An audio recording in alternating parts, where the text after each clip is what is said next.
Hello दोस्तों, welcome to my channel. और आप देख सकते हैं कि इस बार का अनुपमा में जो कहानी में ट्विस्ट आया हुआ है, यहाँ पर आते हैं हम लोग वृद्धा आश्रम में, जहाँ पर आशा आश्रम कुछ में अनुपमा रहती है। तो यहाँ बाबूजी भी दिखते हैं कि अनुपमा के साथ यहाँ बाबूजी को पूजा करते समय दिख रहे हैं होते हैं। और यहाँ सारे मतलब चेहरे नए नए दिख रहे हैं। सभी वृद्धा आश्रम के ही सभी लोग हैं। सब यहाँ पर बाबूजी से मिल रहे हैं, बातें कर रहे हैं, एक दूसरे की टांग खींच रहे हैं। और यहाँ बाबूजी कुछ प्रसाद चोरी से खाएं तो वही सभी धमकी दे रहे कि अनुपमा को बताना होगा। तो अनुपमा दे सुन लेती है और बोलती है, बाबूजी आप क्यों खाते हैं मीठा इतना। तब तक बाबूजी बोलते, ये जो बोल रहा है ना, ये भी कुछ छिपाता है, ये किसी को लव लेटर लिखता है, मैं बताऊंगा तो समझ। यहाँ अनुपमा पूछती है कि किसको लिखते हैं। तो फिर बाबूजी छिपा देते हैं बात को, और इसी तरह से नोक झोंक और प्यार करके उसके बाद ये लोग पूजा की आरती के लिए तैयार होते हैं। तब तक इतना म्यूजिक लाउड होता है क्योंकि बगल में ही है शाह परिवार रहते हैं, एक बड़ी सी बिल्डिंग में वहाँ पर रहते हैं। लेकिन वो बिल्डिंग अभी शाह हाउस नहीं है, लेकिन वो लोग बगल में वहाँ रह रहे हैं। अब कैसे रह रहे हैं वो तो बाद की कहानी में पता चलेगी। और यहाँ पर पाखी का म्यूजिक लाउड से यहाँ आरती करने में हमेशा दिक्कत होती है, लेकिन सब इग्नोर करके अपना आरती कर रहे होते हैं।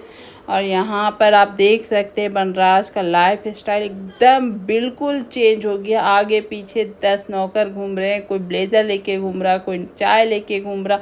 मतलब कि आप देख सकते हैं कि किस तरह से बनराज एकदम टर्न हो गया है, अपने कामयाबी को छू रहा है। यहाँ बा लेकिन बहुत उदास दिखती हैं और बोलती हैं कि तुम मेरी हाथ के चाय पे। तब तक देखते हैं कि काव्या भी मॉडलिंग कर रही है, वो भी बाहर विदेश में। जो बात देख कर बोलती, हर एक रोज़ रोज़ नए नए लोगों के साथ क्यों फ़ोटो डालती है। अरे धूप की अगरबत्ती की ऐड करती तो समझ में आता। यहाँ बनराज भी वही नाराज़गी दिखाता, बोलता छोड़ो किसी के बातें क्या करना। यहाँ पर माही को भी छोड़ के चली गई है, उसको कोई मतलब नहीं है। इस तरह से बातें करते फिर बनराज से बा बोलती है कि यहाँ तो तुमने बहुत बड़ी मकान कर लिए है बनराज, लेकिन लोग नहीं है यहाँ। पाखी तोसू तो अपने रूम में दिन भर सोए रहते हैं, रात में कौन सी पार्टी होती है। पहले बर्थडे पार्टी समझ में आता था, अब तो रोज़ पार्टी ही होती है।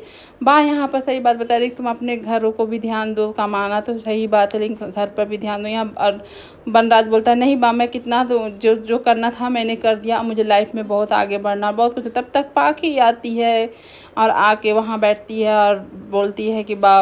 उसके बाद बनराज उसका तकलीफ़ समझता है कि कुछ थेरेपी ले रही है उसका दवा के, तो बोलती है मैं समझ लूँगी, मैं कर लूँगी। तब तक उसका बर्थडे विश करता है बनराज एक बुके देकर, वो खुश हो जाती है क्योंकि एक नंबर की लालची तो है भाई, उसका डिमांड पूरा हो। और यहाँ पर देखिए एक डायमंड रिंग भी मिलता है जो बहुत महंगा होता है। और ये देख कर तो पाखी का तो भैया होश उड़ जाते हैं और वो देख एक्सेप्ट करती है। लेकिन बा को देख कर ये सब अच्छा नहीं लगता और बोलती इतना महंगा गिफ्ट देने की क्या ज़रूरत थी। बनराज प्यार पैसे से मोहताज थोड़ी होता है। तो यहाँ पर पाखी बोलती है प्यार से ही तो जताया जाता है प्यार, आपको क्या मालूम बा। और इस तरह से वो बोलकर और पार्टी थ्रो करने के लिए बनराज बोलता बा मैं क्या करूँ, जैसे भी प्यार खुश रहे मैं वही देखना चाहता हूँ। और सभी चले जाते हैं, बा बहुत अकेले हो जाती है, बीते दिनों को याद करती है। पहले हम लोग एक ही छत के नीचे थे, कितना खुश थे, आज हम लोग कितना तकलीफ़ में हैं, मैं बहुत अकेली हूँ।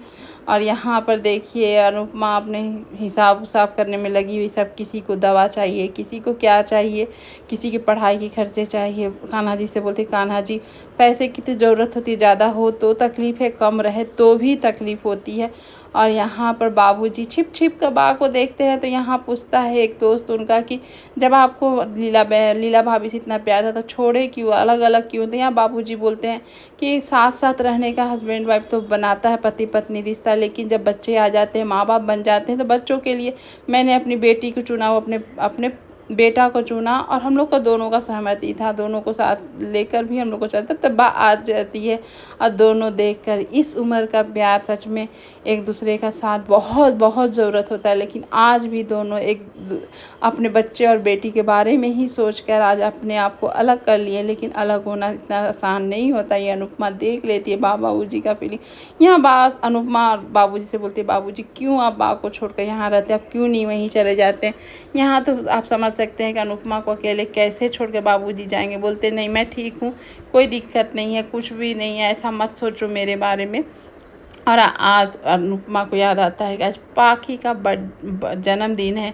तो उसके बाद बाबूजी बोलते हैं सब कुछ भूल सकती है माँ, लेकिन अपने बच्चों का जन्मदिन चाहे कुछ भी नहीं भूल सकते, बच्चे सब भूल जाते हैं, अपने माँ बाप को भी भूल जाते हैं। और यहाँ पर सभी मिलकर हंसमुख कर जैसे बातें कर रहे होते हैं, बात छिप छिप कर ये सब देख रही होती कि अनुपमा वहाँ पैसे नहीं है फिर भी खुश है, खुशी के गरीब है लोग वहाँ पर लेकिन सब कोई खुश है, पशु पक्षी सब सब वहाँ पर हैं, लेकिन मैं एक परी के पिंजरे में कैद हूँ और कुछ नहीं है यहाँ। और यहाँ अनुपमा भी बोलती है, यहाँ बाबूजी बोलते हैं आज नहीं तो कल सब ठीक हो जाएगा। तो यहाँ अनुपमा बोलती है बाबूजी मैं मंदिर जाती हूँ, आज परी पाखी का बर्थडे उस वजह से, और वो मंदिर के लिए निकलती है। तो यहाँ एंट्री आप देख सकते हैं अनुज की, किस तरह से वो मतलब पागल सा देवदास बनकर बांसुरी मंदिर के बाहर बजा रहा होता। वहाँ का पंडित बोलते हैं कि कितने महीनों से ऐसे ही पड़ा हुआ है, कुछ नहीं, दिन भर बांसुरी बजाता है, शाम होते चला जाता, किसी से कुछ नहीं बोलता। वहाँ अनुपमा वो बांसुरी की धुन सुनकर, इतना बांसुरी के धुन में दर्द भरा हुआ था वो सुनकर अनुपमा को भी वो सब एहसास होता है। अनुज का ये रूप देखकर एकदम सा ये लगता है। और आज का एपिसोड यहीं पर ख़त्म होता है, अनुज अनुपमा का ही ये में। और ये आपको देखकर कैसा लगा ये एपिसोड बताइएगा ज़रूर। Thank you for watching video.